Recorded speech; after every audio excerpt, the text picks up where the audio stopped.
sempre fui um aluno que tive muita dificuldade com a disciplina de língua portuguesa, sempre foi uma pedra no meu sapato.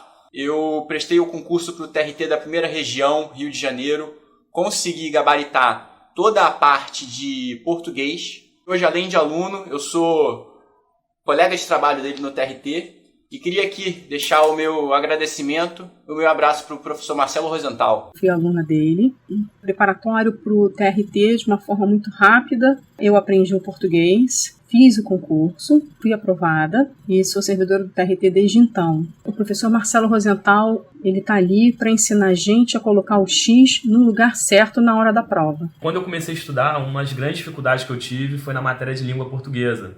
Eu tinha uma dificuldade absurda com interpretação, com sintaxe, com morfologia. Depois que eu estudei com ele, efetivamente, eu consegui passar no concurso da Polícia Civil, do Tribunal Regional do Trabalho, para a Polícia Rodoviária Federal, onde eu exerço minhas atividades hoje, uma atividade brilhante, eu sou apaixonado. O Marcelo Rosenthal foi fundamental na minha aprovação, me ajudou bastante e eu sou agradecido. Um grande abraço para ele. Meu nome é Rodrigo, eu sou analista administrativo do IBAMA. Eu me dei muito mal no início, eu reprovei em todos os concursos que eu tentei e eu tinha um pouco de dificuldade nessa disciplina em concurso e não vinha me dando muito bem nos concursos que eu tentava. E eu me dediquei muito à disciplina de português, eu corrigi muitas provas com o professor Marcelo Rosenthal, eu virei muitas madrugadas estudando português com ele. Dediquem-se ao português, escolha um professor bom como o professor Marcelo Rosenthal, que facilita muito a sua caminhada, facilita muito a sua aprovação, que é o objetivo de todo mundo que inicia o concurso público.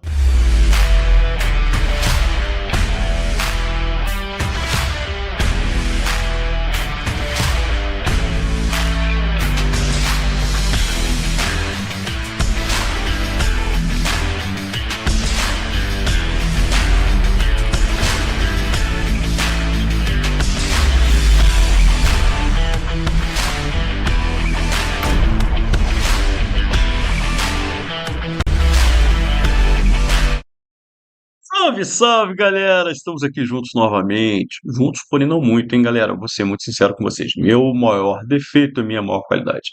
Sendo muito sincero, galera, hoje a nossa aula não é ao vivo. Eu gravei essa aula. Tive um compromisso inadiável, certo? Mas eu não quis deixar você na mão. E gravei essa aulinha. E essa aula de hoje é uma aula muito legal. Cara, uma prova muito estranha, muito diferente, tá? Que é um passeio pela língua. É muito legal. Inclusive comentando coisas que eu dificilmente vejo em outras provas. Por exemplo, eu vi uma questão cinérese. Pô, quantos anos que eu não vejo isso? Entendeu? As principais bancas eu nunca vi cobrar. Mas é legal você saber, de repente cai na sua prova, né? Então, enfim. Então, fazia muitos anos mesmo. Então, uma prova que eu achei muito legal para trazer, para fazer uma revisão de muitas coisas, inclusive de interpretação de texto. A primeira questão, sem texto, é uma questão de interpretação de textos. Olha que interessante. Então, vamos lá. Vamos arregaçar as mangas e vamos começar o nosso trabalhinho. Vamos lá? Maravilha, galera. Ó. Questão número 1. A informação explícita de um texto. Lembra-se, a gente bate direto isso, tanto no curso básico quanto no avançado, e em vários aulões nós já trabalhamos isso, a diferença entre recorrência e inferência. Por sinal, pessoal, eu pretendo dar uma aula só disso, de recorrência e inferência, daqui a umas 3 semanas mais ou menos. Comecem a divulgar, hein, galera? Quero ver muita gente nessa live. A diferença entre recorrência e inferência. Eu pretendo fazer até uma live mais longa nesse dia. Uma coisa vai ser... Eu acho que não vou nem trazer questões de interpretação de texto. Eu vou bolar todas as questões para deixar, para fazer as questões mais difíceis, para a gente fazer um trabalho maluco, diferente. Então, quero ver vocês divulgando bastante, porque vai ser divertida essa aula. Tá? Não é ainda na semana que vem, nem na outra. Deve ser na terceira semana, na terceira quinta-feira. Não sei exatamente qual o dia que vai cair.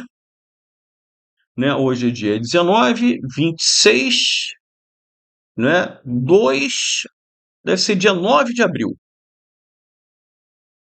Tá? Deve ser isso, né? Então, 26/2, dia 9 de abril. É isso aí. Vai ser um aulão inesquecível. Não que as aulas anteriores sejam, a gente deva esquecer, mas eu quero ver todo mundo nessa aula aí. Bom, vamos lá, informação explícita. Gente, a diferença entre recorrência e inferência, certo? O que é a inferência? A inferência é algo que está implícito, que não está escrito no texto, que não está redigido, está nas entrelinhas, é aquilo que você deduz, é aquilo que não está escrito, mas que você consegue alcançar. Não está escrito ali, mas o autor deixa subentendido. Tá? Isso é a inferência textual. E existe a recorrência textual. Recorrência textual é algo que você tem que recorrer ao texto, por quê? Porque está escrito no texto, está dito no texto, está explícito no texto, está exposto no texto. Tá legal? Inclusive, a gente faz um trabalho muito violento nesse aspecto, que é, eu falo muitas vezes, o aluno fica em dúvida entre duas alternativas. Ai, meu Deus, A ou B, A ou B.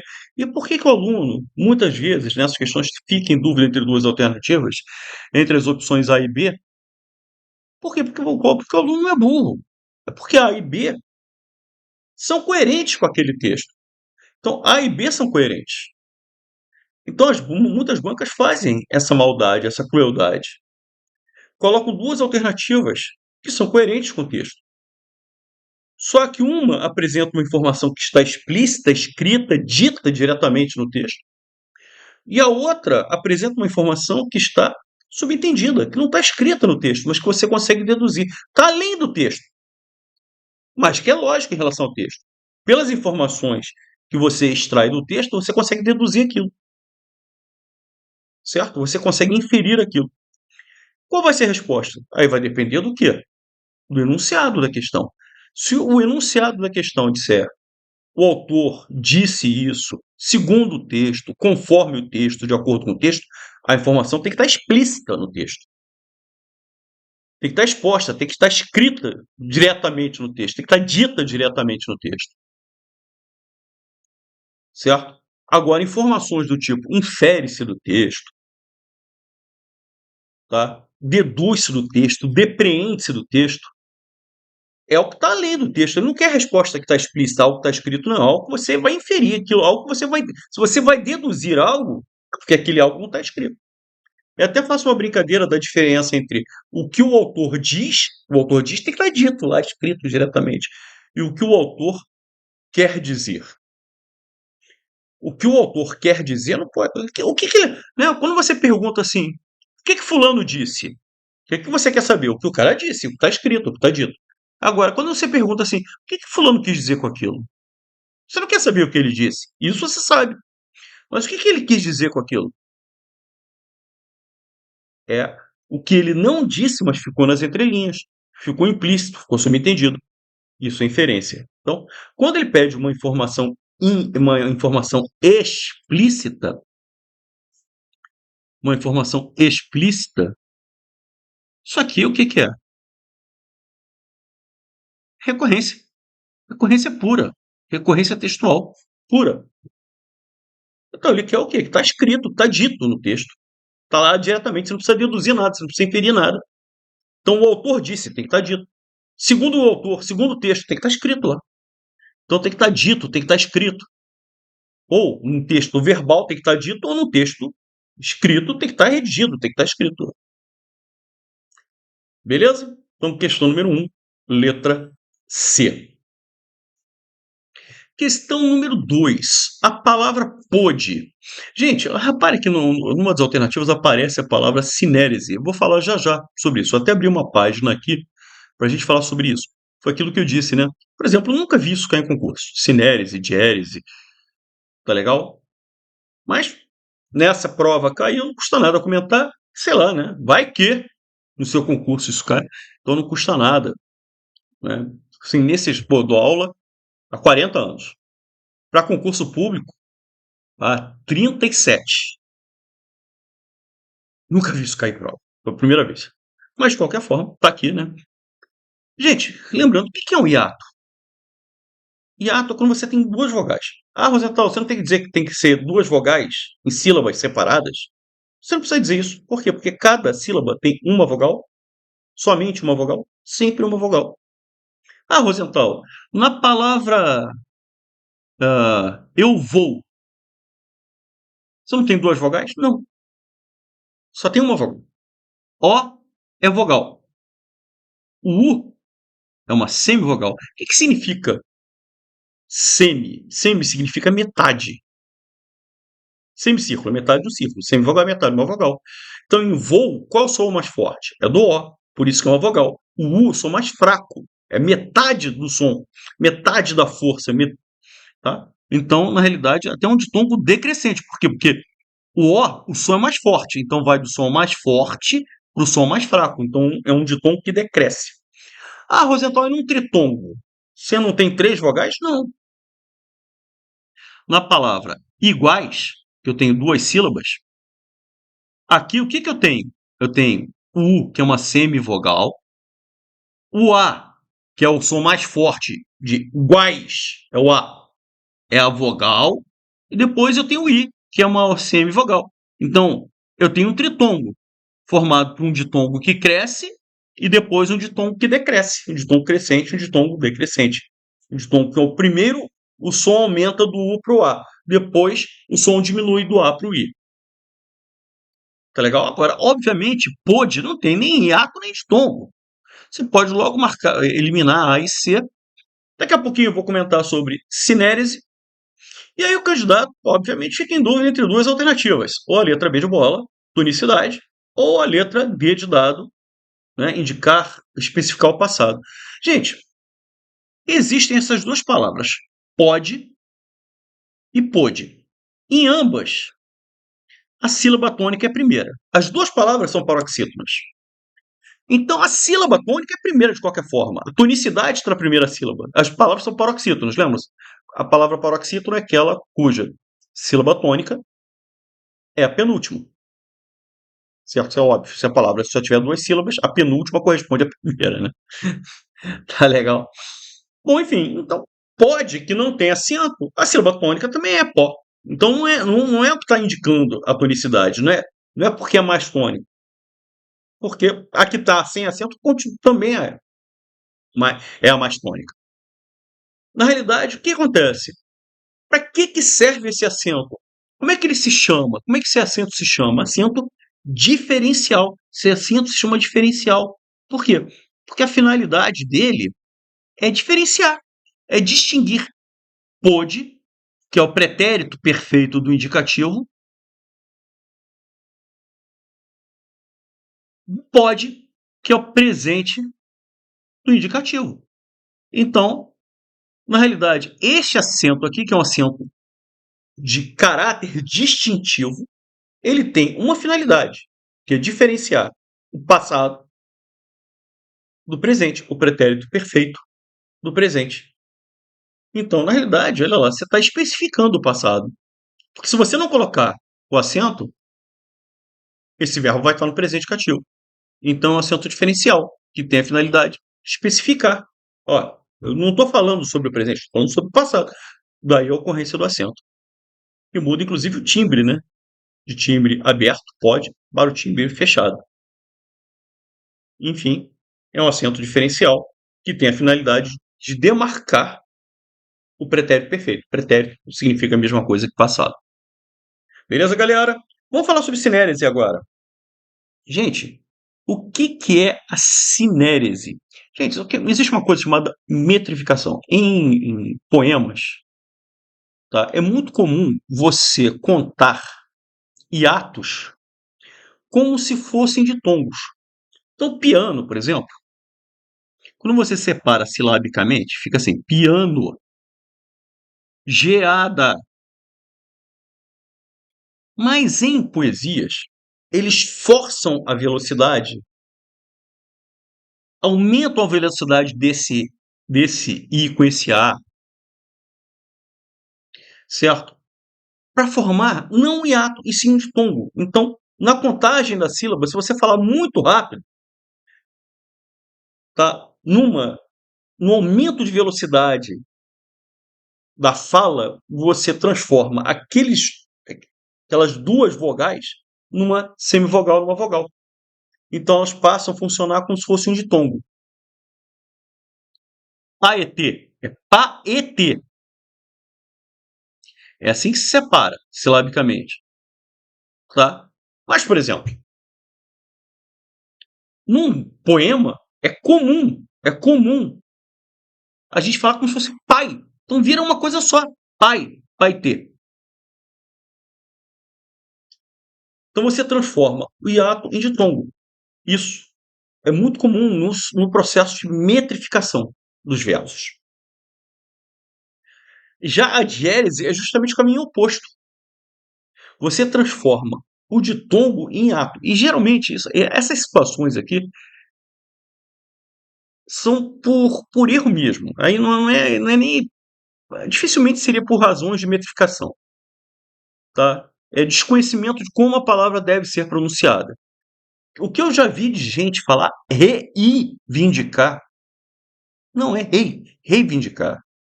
Não é vaidade, é vaidade. Vaidade. Não é vai. Então que é horrível. Como as pessoas falam isso aqui, ó. Isso aqui eu deixei até para escrever sozinho. Gratuito. Aí as pessoas falam gratuito. Então quando a pessoa fala, isso aqui é um ditongo. Se a pessoa fala gratuito, forma o hiato. É intuito. Se a pessoa forma um ditongo. Se a pessoa fala intuito, forma o hiato. E tá errado. É a mesma coisa, não é vai, é vai. Certo? Não é rei. As pessoas falam como se fosse um hiato. Né? Separam. Isso é diérese. É a transformação do rei, que tem que ser pronunciado assim, em rei. Opa. Em rei. O gratuito, o intuito, fortuito, tui, que deveria ser isso aqui, ui, o ditongo ui, as pessoas escrevem, falam como se fosse assim, inclusive com acento. Isso aqui. Então, na maior parte dos casos de diérese, tá, esse fenômeno fonético mesmo, a maior parte nasce não por necessidades métricas da poesia, nada disso, mas por desconhecimento. Pode acontecer caso em poemas? Pode. Sim, acontece também. Metrificação, então, coisas que são feitas de forma pensada. Sim. Mas, muitas das vezes, os casos de diérese, os casos ocorrem por desconhecimento de como as palavras realmente deveriam ser pronunciadas. Gente, pelo amor de Deus. Gratuito, intuito, não. Tá bom?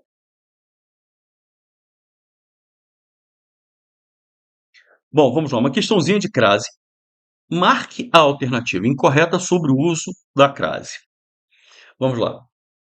À tarde, ao entardecer. Locução adverbial. Perfeito. Irei a Santa Luzia do Norte. Ah, Rosenthal, você disse que antes de Santa não pode haver crase. Sim, mas aí é a cidade. Se eu vou a Santa Luzia do Norte, lembra-se? É aquele caso dos verbos de locomoção. Tá? Não é a Santa. Pedir um favor a Santa Luzia. Não haveria crase. Tá? Porque pedir um favor a Santo Antônio, não há artigo. Mas como é a cidade, eu irei a Santa Luzia, eu volto da Santa Luzia do Norte. Eu estou na Santa Luzia do Norte. Então isso aqui está correto. Eu obedeço à lei. Eu obedeço ao regulamento. Hora do relógio. Crase. Perfeito. Mesma coisa, ele chegou a 1 da tarde, ele chegou a 1 da manhã, sendo hora do relógio, é com crase. Perfeito. O erro está aqui. Qual é o erro que acontece aqui, Rosenthal? Gente, pé masculino, é o pé. Então, se aparece esse A antes de pé, é só o A preposição, é sem artigo. Se tivesse que existir artigo aqui, teria que ser um artigo masculino. Só que é uma locução masculina. Locuções masculinas não podem ser craseadas. Então, é uma locução masculina. Então, o erro ocorre aqui.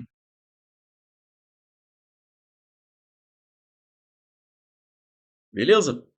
Gente, uma outra coisa que é raro de cair em prova, mas de qualquer forma isso é ensinado, é a parte de estrutura e formação de palavras. Se não me engano, são até 2 questões seguidas. Estrutura e formação de palavras, que não é uma coisa muito comum sendo cobrada em provas. Ele pede desinência modo tempo, desinência número pessoal, perdão. Tá? Bom, vamos lá. Casinha, você tem esse sufixo, que é formador de diminutivo. Menina, você tem desinência de gênero, masculino e feminino. Tá legal? Desinência de gênero. Felicidade. Tá? Você tem aqui um sufixo formador de substantivo abstrato. Menino. Tá? Existem 2 correntes. Uma que diz que o O seria vogal temática, e outra que diz que esse O seria uma desinência de gênero. Tá? Realmente existe um grupo machista da língua portuguesa que diz o seguinte, olha, na forma masculina nunca vai haver desinência de gênero. Desinência é algo que serve para designar, para diferenciar, para distinguir. Então, é um elemento que é diferenciador. E na visão, digamos assim, um pouco mais machista, a forma masculina nunca se diferenciaria da forma feminina. Na realidade, seria a forma feminina que se distinguiria, que se diferenciaria da forma masculina. Então, para todos os autores, para todos, tá? Sem exceção, esse A aqui em menina é desinência de gênero. Agora, para alguns autores, esses eu acho um pouco mais modernos, que falam assim, pô, pera lá, se o feminino tem que se distinguir do masculino, o masculino também tem que se distinguir do feminino. Então, para eles, olha, se esse A é para distinguir menina de menino, então o O também serve para isso. Então, gramáticos mais modernos consideram esse O também uma desinência de gênero, então O que distingue o masculino do feminino. Os autores mais antigos dizem não. O masculino nunca vai se distinguir, só o feminino. Então, vogal temática. Mas, de qualquer forma, por um caminho ou por outro, desinência número pessoal não é. Agora, andaremos, tá? Eu andarei, tu andarás, ele andará, andaremos, andareis, andarão. Então vamos lá. Andarei, andarás, andará. Andaremos,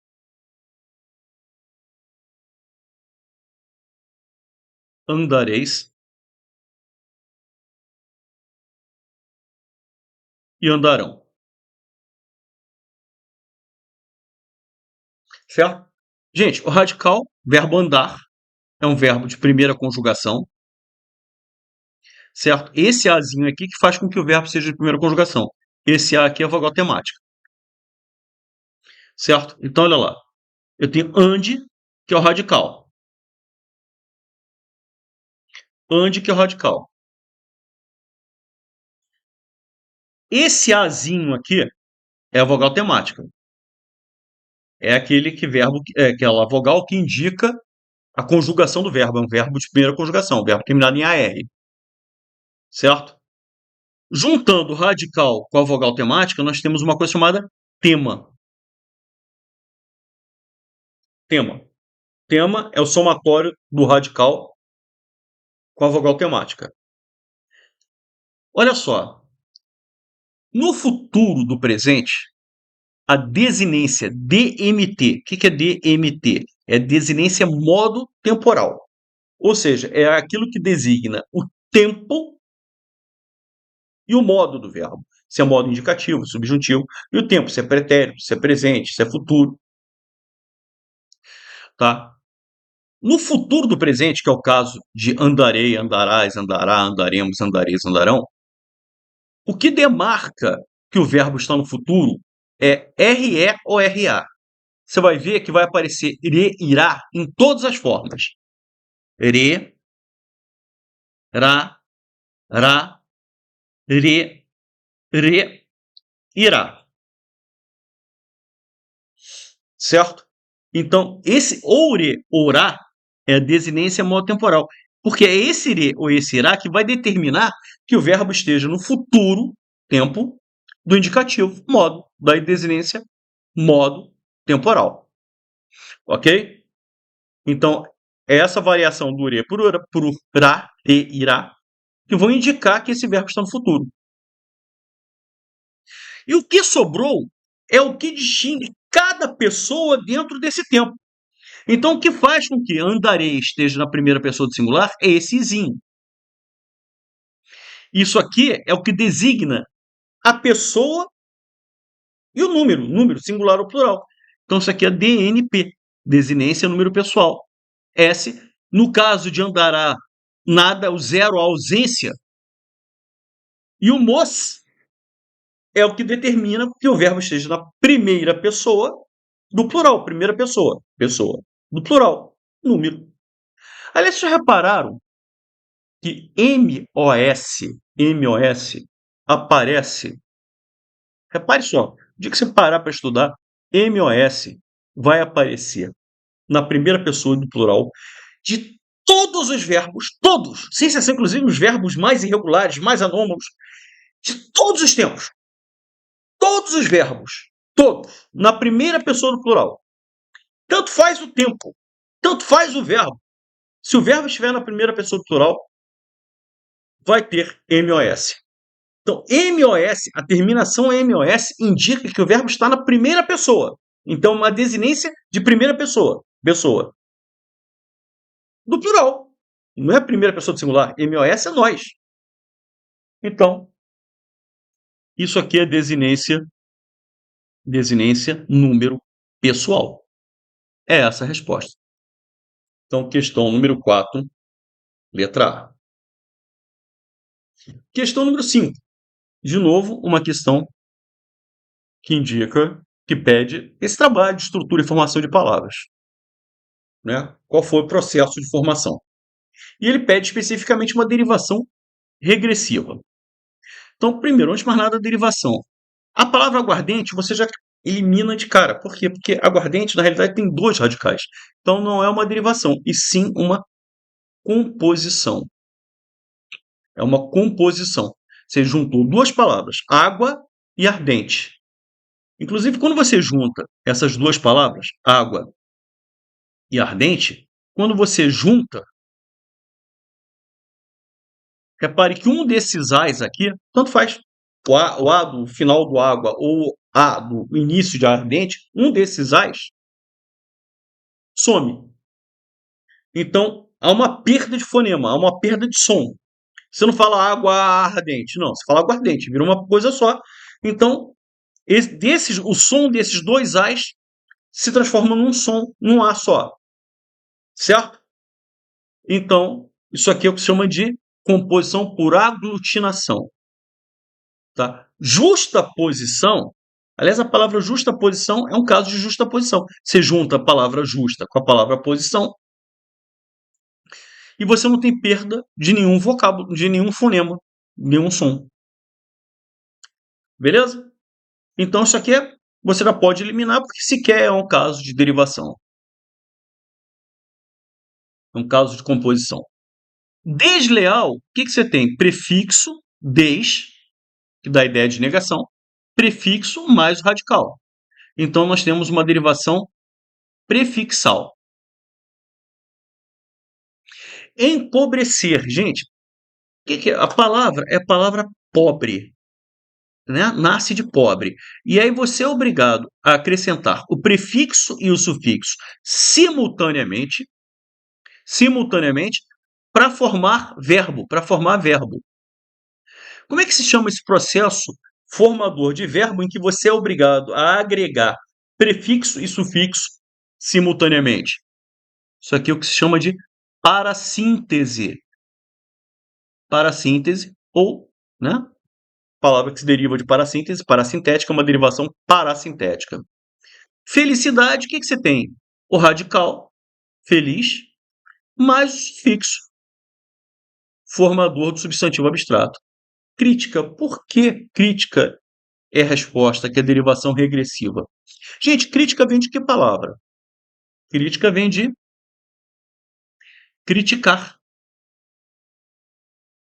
certo? Então, você tem o verbo criticar. O substantivo que se forma desse verbo é crítica. Então, em vez de você acrescentar um sufixo, por exemplo, o verbo pensar. O substantivo que se forma do verbo pensar é pensamento. O que você fez? Você agregou um sufixo para formar o substantivo pensamento, ou pensamento, certo? Então você tem uma derivação sufixal. E essa, aliás, é o processo mais comum, mais normal. É você agregar um sufixo para formar, saindo do verbo para o substantivo. Só que aqui, o que nós temos? Nós não estamos agregando, nós estamos fazendo o quê? Na realidade, nós estamos diminuindo a palavra. Você vê, inclusive, que criticar, que era o verbo, tinha 8 fonemas, e crítica tem 7. Então, o substantivo que se forma, em vez de aumentar como pensamento, você acrescentou um sufixo, a palavra regrediu, daí regressiva. Jogar. Qual é o substantivo que se deriva de jogar? Jogo. Então, o substantivo que se deriva do verbo jogar é jogo. Então, tinha 5 fonemas e passa a ter 4. Ah, quer ver um caso interessante também de derivação regressiva? Tocar. O substantivo que se deriva de tocar é toque. Aí você fala assim, mas Rosenthal, aí não tem derivação regressiva. Tocar tem 5 letras, toque também tem 5. Tá, tudo bem, tem o mesmo número de letras. Mas repare uma coisa, tocar tem 5 letras e tem 5 fonemas. As 5 letras são pronunciadas. Q é pronunciado, O é pronunciado, C é pronunciado, né? O som de Q, na realidade, né? Tocar, som de Q. O A é pronunciado e o R também é pronunciado. Mas toque, você continua tendo as 5 letras, mas você só tem 4 fonemas. O T é pronunciado, o O é pronunciado, o Q é pronunciado, mas o U não é. E o E no fim é pronunciado. Esse QU aqui é o que se forma, é o que se chama de dígrafo. Dígrafo, o que significa dígrafo? Dígrafo, di significa dupla. Então, é uma dupla grafia para um som apenas. Então, isso aqui é um caso de derivação regressiva. Ah, Roseta, mas tem o mesmo número de letras, mas tem um fonema a menos. O substantivo que se forma do verbo vem com um fonema a menos. Tocar tem 5 fonemas, toque tem 4 fonemas. Então, a derivação regressiva é justamente isso. Beleza, galera? Maravilha, maravilha, maravilha. Meus amiguinhos, rapidamente, muito rapidamente, tá? Vou passar aquela mensagem que eu tenho feito todas as aulas. Como é que tá? Tá gostando aí da aula? Beleza, galera. Bom, vocês sabem, a gente já está com praticamente um ano sem lançar nenhuma turma, né? A última semana do português foi em abril do ano passado. A gente já está quase em abril, né? A gente, pô, mas por exemplo, por que você não está abrindo turma nova? Pô, cara, vou ser muito sincero, eu tô com excesso de trabalho. Né? Eu tô com muitas obrigações, enfim. Tanto é que hoje eu nem pude estar aqui agora. Eu tô aqui de forma virtual. Então, eu falo para vocês, as matrículas estão encerradas, nós não estamos com as matrículas abertas. Ai, Rosenthal, eu quero muito entrar no curso. Beleza. A porta hoje de entrada para o nosso curso é você entrar na nossa lista de espera. Tá? Entra aqui em portuguesparaconcursos.com.br, a nossa lista de esperas. Você vai ter exatamente a mesma coisa que da última semana do português, inclusive a gente manteve os preços. Tá? Então, o que você vai ter? O que você vai continuar tendo? As 50 horas de videoaula, que é o nosso curso de português avançado, o material em PDF, você não precisa comprar gramática. Ah, Rosenthal, sua gramática vai entrar agora na 11ª edição, é verdade. Preciso comprar? Não, não preciso. O material é extremamente completo, tá legal? Você vai ter toda a primeira segunda-feira de cada mês. Não é toda segunda-feira não, galera. Primeira segunda-feira de cada mês. simulados ao vivo. Então, agora na primeira segunda-feira de abril, nós vamos estar juntos aqui trabalhando, certo? Nós temos várias maneiras de tirar dúvidas e vários bônus para você trabalhar. Então você já sabe, você pode assistir a aula pelo computador, notebook, tablet, e esse é o curso completo de língua portuguesa que nós temos. Tá legal? Então, além disso, quais são os bônus que nós oferecemos? A mentoria em grupo no WhatsApp da turma. Gente, quando você entra no curso, você tem acesso direto a mim pelo WhatsApp. Ah, Rosenthal, isso é verdade? Verdade. Você pode tirar suas dúvidas diretamente comigo no WhatsApp. Então, você vai fazer parte de um grupo e eu coloco uma questãozinha todos os dias no grupo para que os alunos possam debater essa questão. É muito legal, funciona de uma maneira maravilhosa. Os alunos debatem, certo? E eu lanço por volta entre 8 e 9 horas essa questão. Às 5 horas da tarde eu dou a resposta, mas não dou somente a resposta. Eu dou a resposta e boto um áudio explicando aquela questão. Além disso, nós temos curso de português básico. Rosenthal, você tem curso de português básico? Também tem. Então você tem as 50 horas do avançado mais as 40 horas do básico. Inclusive, eu tenho aconselhado demais os meus alunos a fazerem primeiro o curso básico e depois o curso avançado. Primeiro fazer as 40 horas do básico, depois o avançado. Pô, mas não é muita coisa? Cara, olha só, pensa bem. Se você assistir a 30 minutos de vídeo por dia, em 2 dias você vai assistir a 1 hora, certo? Ou seja, em 180 dias, em 6 meses, você vai assistir as 90 horas do curso, do somatório de curso português básico e avançado. Assistindo só meia hora por dia. Cara, se você assistir ao básico e avançado, você está pronto para a guerra. Agora, além disso, você tem bônus de provas, que eu acho uma coisa importantíssima você fazer. Depois que você estudou o básico, estudou o avançado, você tem que partir para as provas comentadas. E aí você tem bônus de provas comentadas das principais bancas. Sebrasp, FCC, FGV, que é a famigerada FGV, que todo mundo morre de medo, a OCP, VUNESP, Sesganrio e assim vai. E o preço? Cara, é exatamente o mesmo valor promocional da época, lá de abril do ano passado. O curso de português de 1 ano, que estava R$ 997, nós fizemos a promoção 697. E se pagar à vista, 597. O vitalício, que estava 12 vezes 124,75, se não me engano, vai dar 1.500 ou bem perto disso. 1.500. Tá? Nós estamos fazendo um valor promocional de 997, ou seja, no fundo, o vitalício hoje está pelo preço normal do curso de 1 ano. A gente está mantendo aquela promoção, 997 e mais. Se você pagar à vista, sai a 897. R$ 897. Tá legal? Então, e para fechar a nossa mensagem, galera, nós temos, tá, um convênio com um curso chamado Focus, que oferece preparatório para o que você imaginar na vida. Tá legal? Eu só não digo que é para tudo, porque de repente você pretende fazer um concurso para um município pequenininho que requer uma legislação específica desse município. Aí ter aula daquilo é difícil. Mas tirando isso, você imagina, eu quero fazer concurso para o magistério, você vai ter todas as matérias do magistério? Vai. Ah, eu quero fazer concurso para a área fiscal, vai ter todas as matérias? Vai. Para a área de saúde? Para magistério, tem todas as matérias? Tem. Quero fazer Polícia Rodoviária Federal, vai ter Código de Trânsito? Sim. Você vai ter matemática financeira? Sim. Você vai ter lógica? Sim. Cara, e assim, e todos os professores do Focus são excelentes, excelentes. Meus alunos estão muito satisfeitos com esse convênio. Ou seja, se você adquirir o nosso curso, você ganha automaticamente o Focus. E quanto é que eu tenho que pagar a mais, Rosenthal? Nada. Sabe aquele valor que eu falei? Mantém. 597.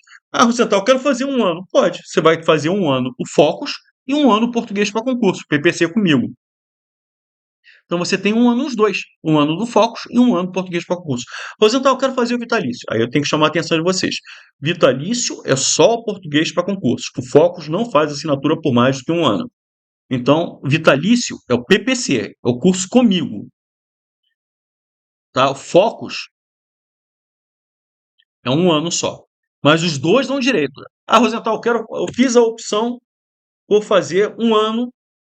Sim, você vai ter 1 ano português para concurso, 1 ano Focus. Fiz a opção para fazer vitalício. Focus é 1 ano, português para concursos até você passar, até você encher o saco.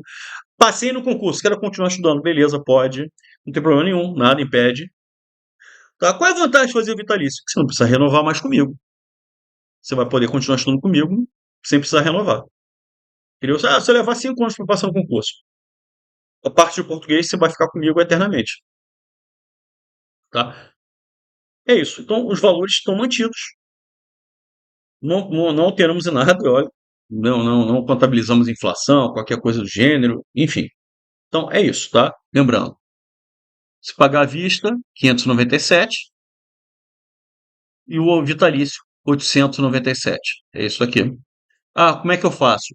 Você tem que acessar aqui, portuguesparaconcursos.com.br. Esse aqui é o meio de você ingressar no nosso curso. Entra na nossa lista de espera, portuguesparaconcursos.com.br, lista de espera. A gente tem feito em média de acho umas 5 matrículas por semana. Cada semana que a gente fala sobre isso e tal. Né? Por que só 5? Porque os alunos, à medida que eles vão concluindo lá no Focus, eles abrem uma vaga. E aí a gente liga para as pessoas que estão na fila. Cara, o Rosenthal, quanto tempo leva para eu conseguir? Sei lá. Olha, em média, aí 10 dias, 15 dias, 20, no máximo 3 semanas para você. Se você entrar na lista de espera, a gente está entrando em contato. No máximo 3 semanas. Dificilmente passa disso. Beleza? Então, entre aí na nossa lista de espera, portuguesparaconcursos.com.br. Beleza? Continuar? Maravilha, galera. Utilize a frase abaixo para as questões 6 e 7. Embora houvesse dúvidas, a equipe continuou o trabalho. Embora. Né? Aliás, quais são os sinônimos de embora, hein? Lembram-se? Conquanto. Mesmo que houvesse. Mesmo que. Lembra? Posto que muita gente confunde. Posto que. Gente, mesmo que, ainda que, conquanto, malgrado, embora, não obstante, são conectores concessivos. São conjunções subordinativas concessivas. Essas conjunções, essa conjunção subordinativa concessiva introduz uma oração subordinada adverbial concessiva. O que é isso? Lembra-se o que é a ideia da concessão? A concessão lembra muito a oposição, a adversidade, né? Lembra muito. Existem algumas diferenças. Na adversidade, na oração adversativa, oração coordenada adversativa, você não consegue inverter a ordem. Na concessiva você consegue. Repare que você consegue aqui, ó. A equipe continuou o trabalho, embora houvesse dúvidas. Você consegue inverter. Né? Embora chovesse, fui à praia. Fui à praia, embora chovesse. Agora, se eu falasse assim, choveu, porém foi à praia. Você consegue inverter? Porém foi à praia, choveu? Não. Então, adversativo você não consegue. São ideias parecidas?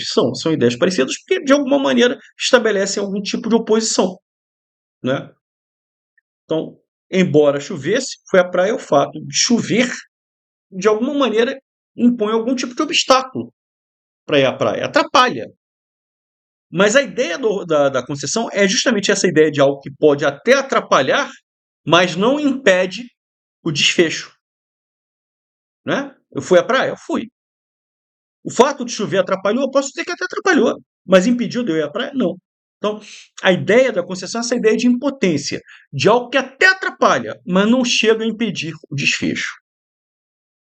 Mesma coisa, havia dúvidas? Havia, mas esse fato de haver dúvidas impede o fato de a equipe continuar o trabalho? Não. Atrapalhou? Posso dizer que até atrapalhou, mas não impede. Essa é a ideia da concessão. Legal? Então, questão número 6, letra C. Questão número 7, sobre o emprego do verbo haver. Certo? Embora houvesse dúvidas, é o verbo haver no sentido de existir. Então, o verbo haver é sinônimo de existir, embora existissem dúvidas. Só um detalhe que eu chamo a atenção. Então, ele é sinônimo do existir? É, só que ele pede comentário incorreto. A letra D é um comentário correto, perfeito. Então não serve como resposta. A única é uma coisa curiosa. Embora esses dois verbos sejam sinônimos, haver e existir, cada um trabalha de uma maneira diferente. O existir é pessoal. Tem pessoa, tem sujeito. Então, existissem dúvidas. E aí entra uma coisa que eu chamo a atenção. Dúvidas com o verbo existir é sujeito. Por isso é que ele está no plural, dúvidas, e o verbo existir teria que estar no plural. Mas o verbo haver, neste sentido de existir, ele é um verbo impessoal. O que significa o verbo ser impessoal? Significa que ele não tem pessoa, que ele não tem sujeito. Ou seja, embora os dois verbos sejam sinônimos, signifiquem exatamente a mesma coisa, cada um deles tem um sentido diferente. Cada um deles tem sentido, perdão, cada um deles funciona de uma maneira diferente. Tá? Dúvida, inclusive, com o verbo haver, não é sujeito. Com o verbo existir, ele é. Com o verbo haver, ele é objeto direto. Tá? Por que objeto direto? Não tem preposição, basicamente. Tá legal? Então, se eu estou dizendo que o verbo é impessoal, eu não posso dizer que ele tem uma pessoa, que ele tenha sujeito. Justamente, quando o verbo é pessoal, ele tem pessoa, ele tem sujeito. O verbo existir é pessoal, tem pessoa, tem sujeito. O verbo existir é impessoal, não tem pessoa, não tem sujeito. Então os caras ficaram com uma batata quente nas mãos. Se com o verbo existir dúvidas é sujeito, com o verbo haver dúvidas não pode ser sujeito. Vai ser objeto direto. Quais são as consequências disso? Bom, vamos lá. Letra A. Então o verbo haver tem impessoalidade verbal, sim. Acabei de falar o verbo haver no sentido de existir, é um verbo impessoal. Perfeito. Vem cá, esse termo aqui, com o verbo haver, não é objeto direto? Não tem preposição entre o verbo e o termo, a expressão dúvidas. Então, ele complementa, de alguma maneira, o sentido do verbo haver sem preposição. Então, se esse termo é objeto direto, lógico que o verbo haver, ele acaba sendo o verbo transitivo direto. A conjugação no singular está correta, mesmo dúvidas estando no plural. Sim. Sim. Como o verbo haver é impessoal, aliás, em todos os casos em que o verbo for impessoal, ele só pode ser flexionado na pessoa neutra. E a pessoa neutra é a terceira pessoa do singular. Então, mesmo dúvidas estando no plural, o verbo haver tem que vir no singular. Perfeito. Então, a resposta pode ser a letra E. Deveria estar conjugado no presente. A única forma possível para indicar existência. Não, lógico que não. Ele pode estar em qualquer outro tempo. Se o verbo haver estiver no sentido de existir, independentemente do tempo, no caso aqui está no pretérito imperfeito do subjuntivo, ele é um verbo impessoal e só pode ser flexionado no singular. Ou, por exemplo, se houvesse, embora houvesse, está no pretérito imperfeito subjuntivo. Eu posso jogar para o futuro do subjuntivo? Posso. Se houver, você não pode falar se houverem dúvidas. Se fosse existir, seria se existirem. No pretérito imperfeito do indicativo, havia dúvidas. Havia. O verbo existir, existiam dúvidas. Tá? Poderia ser no futuro, haverá no singular dúvidas, mas seria existirão dúvidas. Então pode estar em outro tempo. Tá? Esse comentário aqui é totalmente esdrúxulo. Então ele pede comentário errado, obviamente, gritantemente, letra E. Questão número 8, galera. Questão de funções da linguagem. Tá? Quais são as funções de linguagem da língua portuguesa? Aí eu peguei e coloquei aqui uma revisãozinha. Pois então, funções de linguagem está no nosso curso, sim. Eu fiz aí para vocês um bônus só de funções de linguagem com correção de questões. Tá aí disponível aí no nosso curso de português avançado. Tá? Não está no corpo principal, mas está nos bônus. Está junto lá no nosso curso dos bônus de provas comentadas, por exemplo. E do bônus do curso básico. Para quem compra, para quem adquire o curso avançado. Tá legal? Então, vou fazer uma revisãozinha muito rápida para lembrar essas funções. Nós temos 6 funções no total. Tá? A função referencial também chamada denotativa. Aliás, quando se fala em algo denotativo, tá? A principal característica é o objetivo. quando você tem conotação, você tem linguagem figurada. Quando você tem a denotação, você tem respeito aos parâmetros rígidos da língua. Então, a função referencial é isso. Então, tem um caráter totalmente impessoal, a linguagem é objetiva e a finalidade, tá? O principal é passar uma informação objetiva. Certo? Então vamos lá, as contas do setor público mostraram um déficit de 150,5 bilhões nos 12 meses encerrados em maio deste ano. Cara, não tem expressão, não tem sentimento, não tem nada. É simplesmente uma informação. Uma informação dada ao leitor de forma extremamente objetiva. O importante nessa situação é a mensagem. É uma mensagem sem manifestações pessoais. Tá? Então, é a linguagem que os jornais deveriam ter, inclusive, né? Textos científicos também, e assim vai. Então, essa é a função referencial. A função expressiva, também chamada emotiva, quando você, como o próprio nome diz, você expressa, você mostra as suas emoções, você mostra os sentimentos. Então, na função expressiva, o emissor, aquele que fala, que escreve aquilo, coloca os seus sentimentos ali. Então, a base está nisso. Né? O emprego da primeira pessoa é muito comum. O produtor mostra que está presente aos olhos de todos, demonstrando claramente esses sentimentos. Eu detesto programas de auditório. A função fática. Qual é a finalidade da função fática? É testar o canal. Basicamente é testar o canal. Quando você fala alô, o que você quer saber? Se a outra pessoa está ouvindo. Então você está testando o canal, né? Entendeu? Para saber se a pessoa ouviu aquilo que você falou. Isso é a função fática. Tá? Então, é o teste do canal, para saber se aquela informação chegou ao receptor da mensagem. Né? Às vezes a pessoa está desatenta, você fala assim, não é? Sabe por quê? Para testar o canal. O canal, às vezes, não é nem o telefone, nada. É o próprio espaço físico. E se a pessoa está atenta ou não. A função conativa ou apelativa. O que é a função?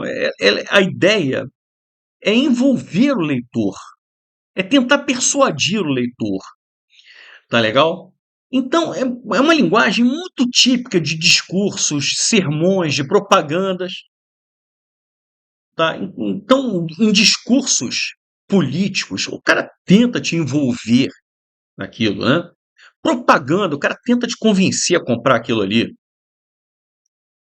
Então, não perca seu tempo, adquira logo. Então, é comum, inclusive, o verbo no imperativo. A questão aí está muito também na interação entre o emissor da mensagem e o receptor. Então, a ideia da função conativa ou apelativa é você tentar atrair o cara. Tá? Então, você dá conselhos, faz pedidos, questionamentos. Então, você tem que falar diretamente com o receptor. Tá? Enfim, concorda comigo?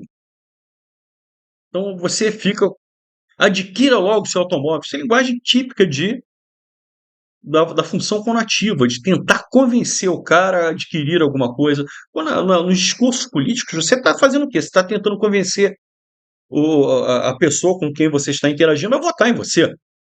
Então, qualquer coisa que trabalhe esse processo de convencimento, ou para comprar alguma coisa, ou para seguir alguma coisa que interessa a você, isso é uma função conativa ou apelativa.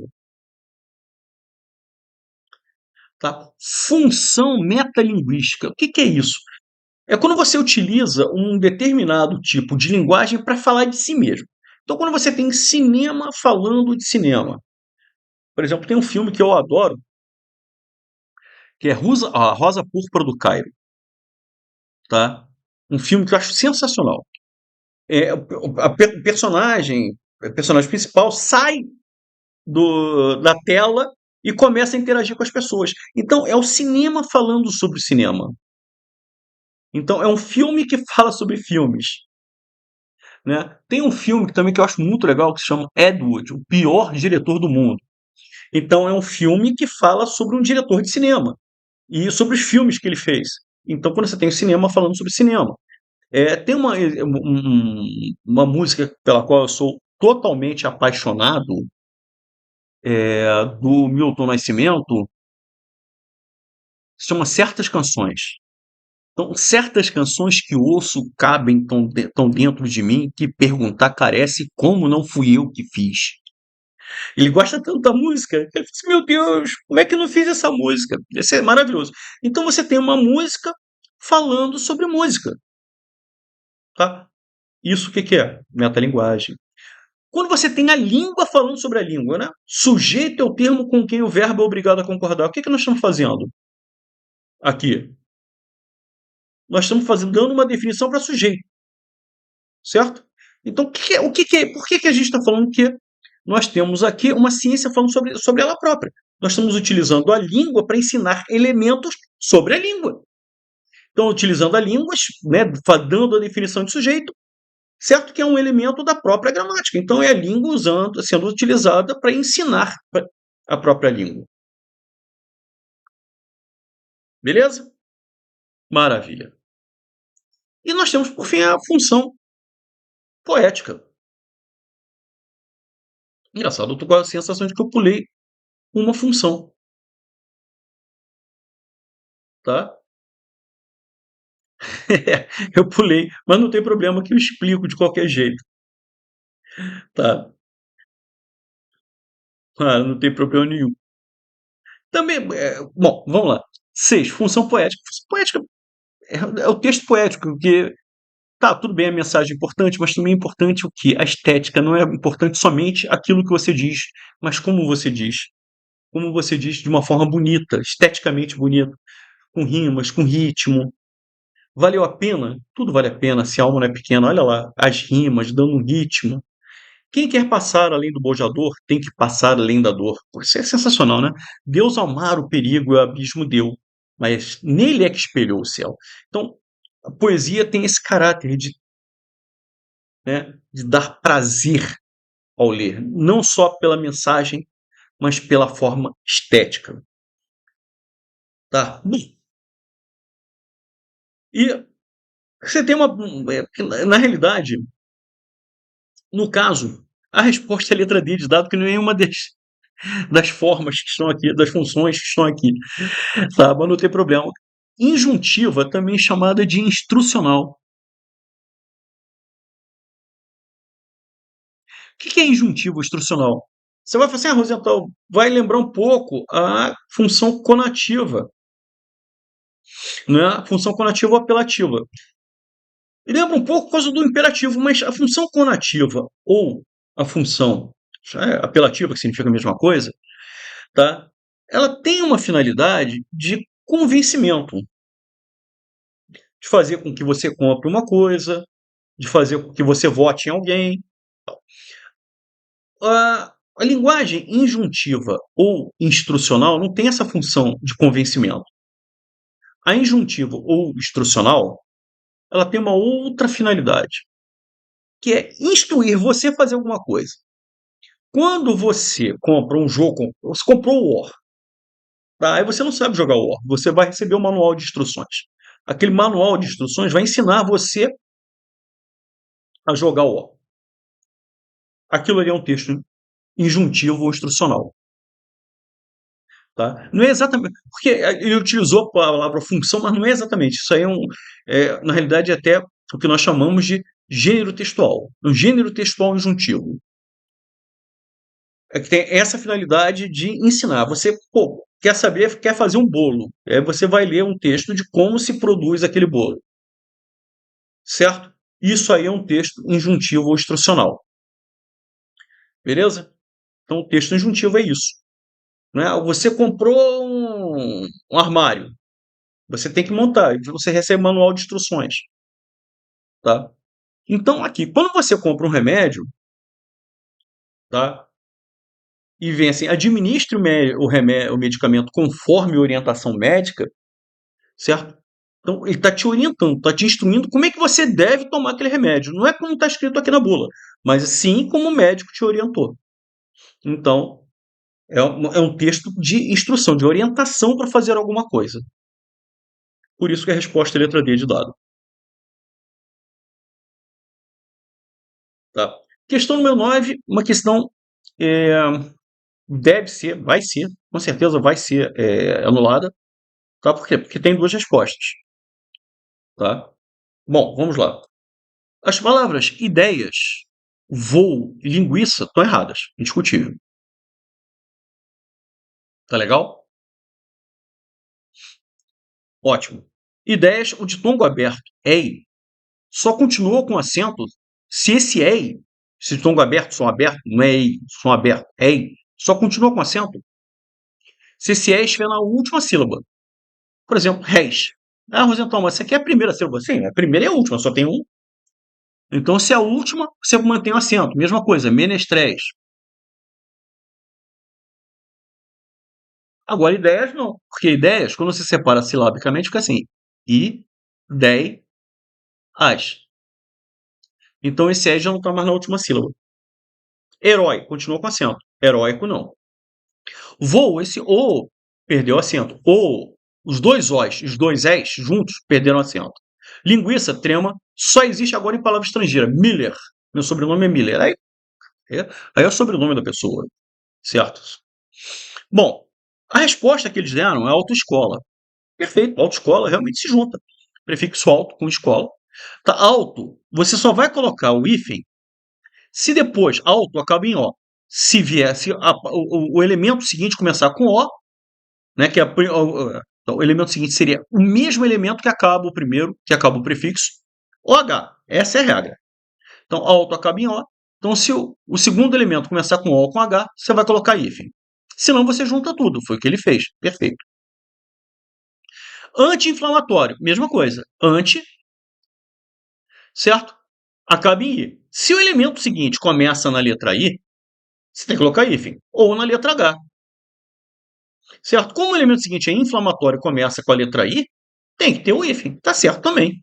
Então, ele deu como resposta a letra B. Mas a letra D também está correta. Essa questão tem que ser anulada.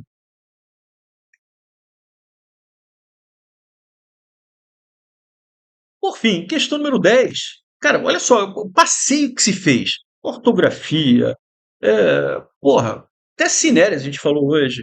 Funções de linguagem, figuras de linguagem, sobre a diferença entre recorrência e inferência, verbos impessoais. Cara, a gente fez um passeio muito legal nessa aula, né? Lembrando, funções de linguagem, classificação de orações. Porra, cara, foi um passeio doido. Estrutura e formação de palavras, enfim. Bom, vamos lá.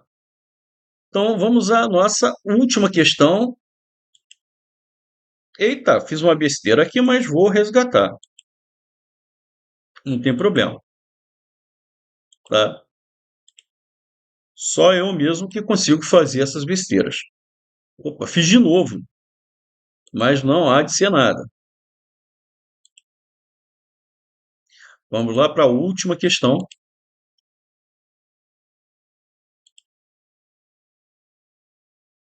Ah, tá. Vamos lá. Questão número 10. É uma questão sobre metonímia. Tá? O que é metonímia, gente?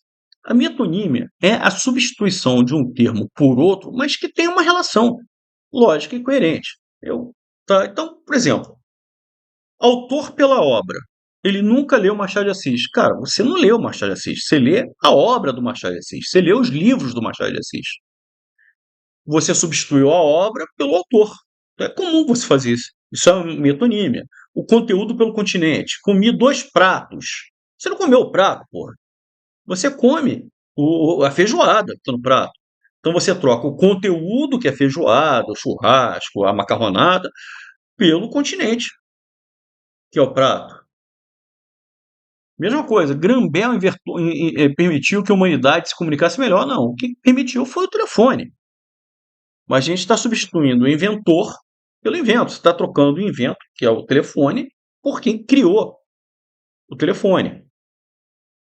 Né? Mesma coisa, símbolo pela coisa simbolizada. Nunca abandones a cruz. Então a cruz é o símbolo do cristianismo. Então está substituindo o elemento simbolizado pelo símbolo, né? Instrumento. Ele é um grande raquete. Ele não é um raquete, ele é tenista. Então você está trocando um instrumento de trabalho pela própria profissão dele, pelo próprio nome, tá? Enfim. Então, quando ele fala ela adora ler Shakespeare, na realidade, ela adora ler o quê? A obra do Shakespeare, os livros do Shakespeare. Então aí a metonímia está sendo utilizada para trocar o quê? Para substituir o quê? A obra pelo autor, óbvio. Então a resposta é letra A. E com essa questãozinha, senhores, nós encerramos a nossa live de hoje, que eu espero que vocês tenham curtido pra caramba, embora não tenha sido uma live ao vivo, mas foi uma live que fez uma revisão muito grande de muita coisa que de repente está no passado, que você não lembra, e você esqueceu. E eu espero que você tenha curtido bastante. Tá legal? Então, quinta-feira que vem a nossa tradicionalíssima live volta e volta ao vivo, tá? As próximas também. E como eu falei para vocês no iníciozinho da live, daqui a 3 semanas nós vamos ter uma especial, porque eu estou montando devagarinho, com todo carinho, sobre interpretação de textos. Eu faço questão absoluta de que você esteja conosco. Beleza, galera? Muito legal, muito obrigado pela presença. Um grande beijo, um abraço e até a próxima.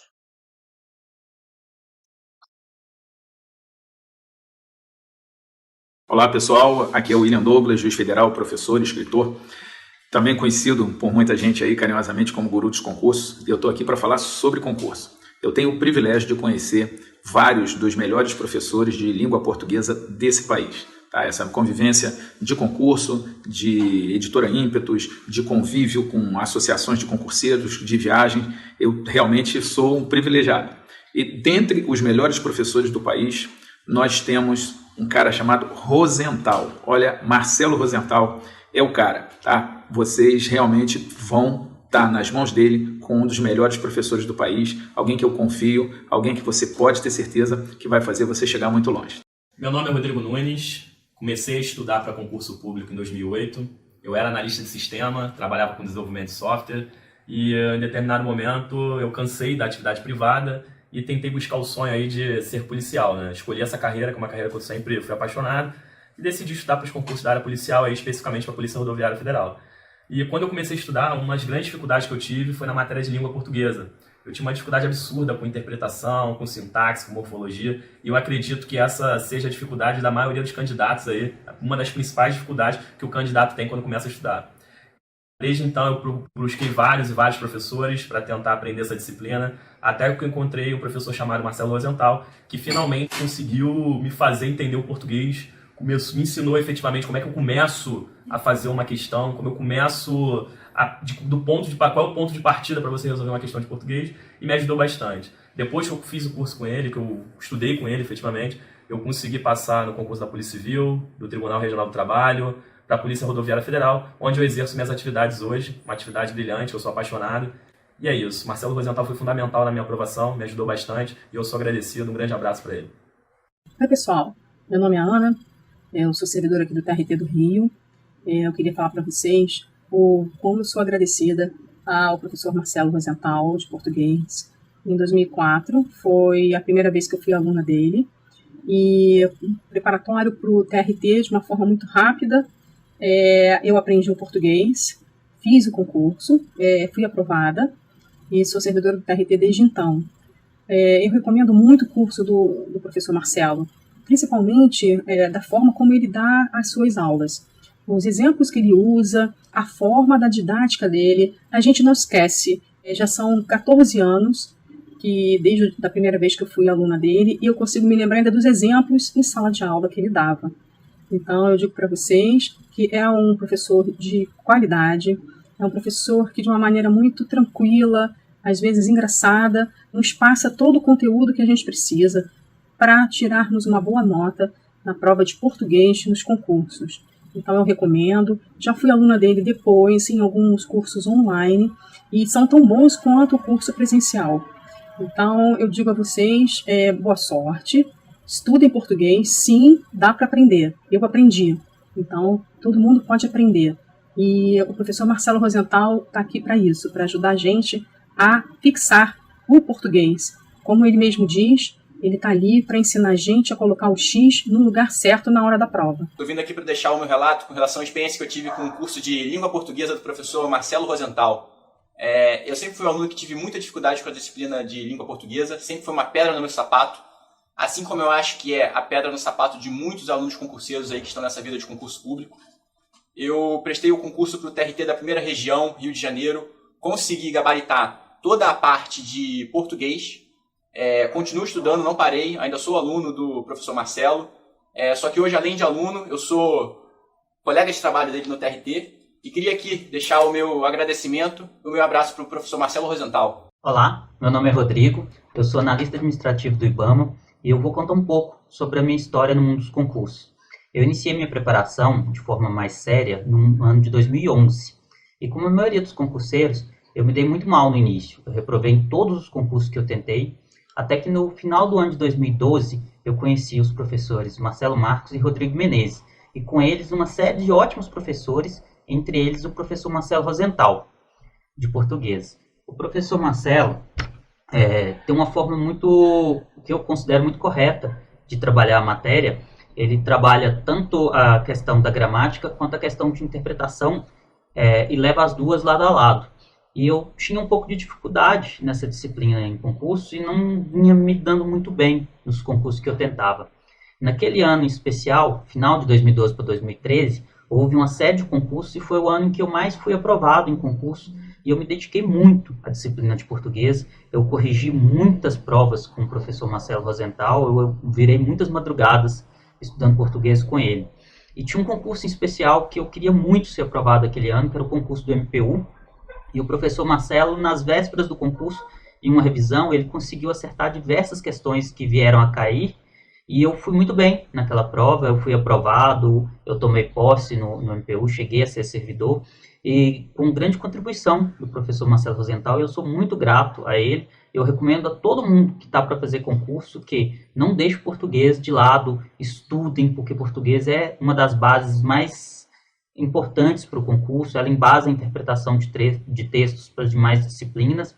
Então, quem vai fazer concurso, dediquem-se ao português, escolha um professor bom, como o professor Marcelo Rosenthal, que facilita muito a sua caminhada, facilita muito a sua aprovação, que é o objetivo de todo mundo que inicia o concurso público. Boa sorte a todos.